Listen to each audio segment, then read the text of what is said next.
Um, what is your favorite resource to use? uh,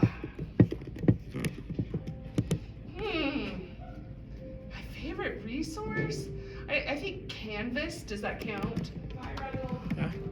I would say Canvas has just been a major game changer. I can't lose there. Except for this week, I've been trying to do a lot more paper because then kids who learn on the internet are dumber, and so. But anyway, I can't lose when it's on Canvas. I can't lose the paper, and I don't have to worry about paper jams, and I don't have to worry about photocopies, and I don't have to worry about that, and then it's already ready. It's very simple to set up my Canvas class for the next trimester because Right. all my work is just it's there. I don't have to dig through files and stuff. So I think Canvas has been my favorite.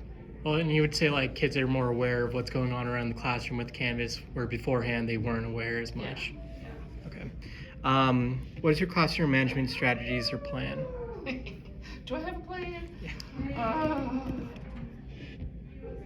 I keep adjusting it. I keep changing it. I just need, I change it depending on who I've got, because what works with one group isn't going to work with another.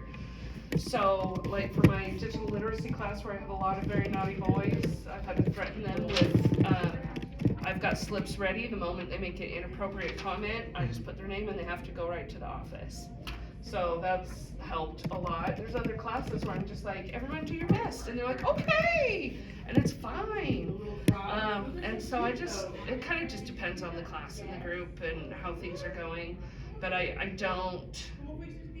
don't have a go-to that I use every single time. Yeah.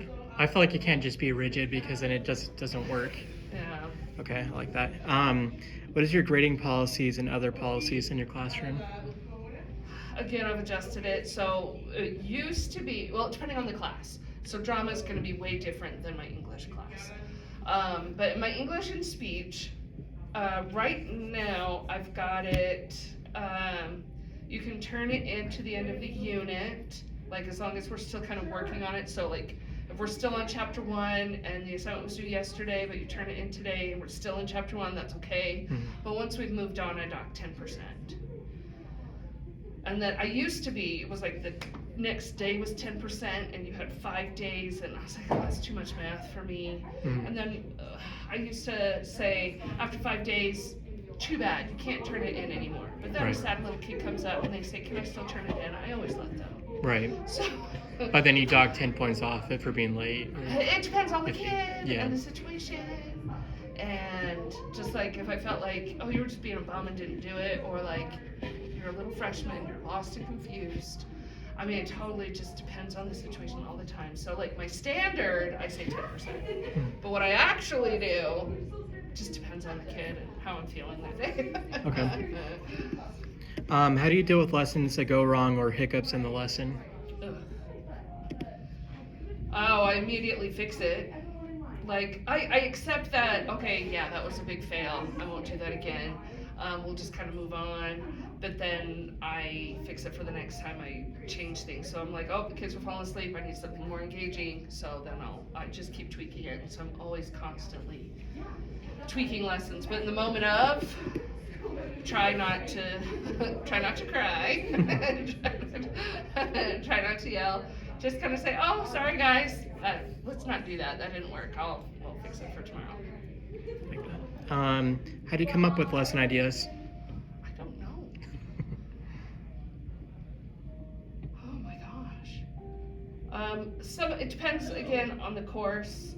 Some of it is like, oh, well, that's what was in the book. Mm-hmm. I have used AI several times now, because I'll be like, okay, kids fell asleep yesterday. This wasn't fun. Give me some ideas for a fun one. Mm-hmm. And I've used some. Some have been good. So just whatever's out there. I like to pull real world experience.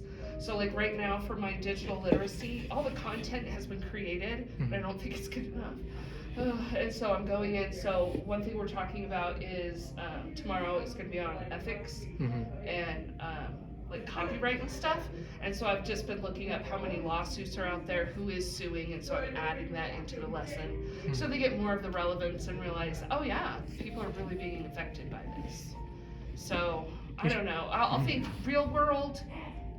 And then do I have curriculum already? What exists there? Right.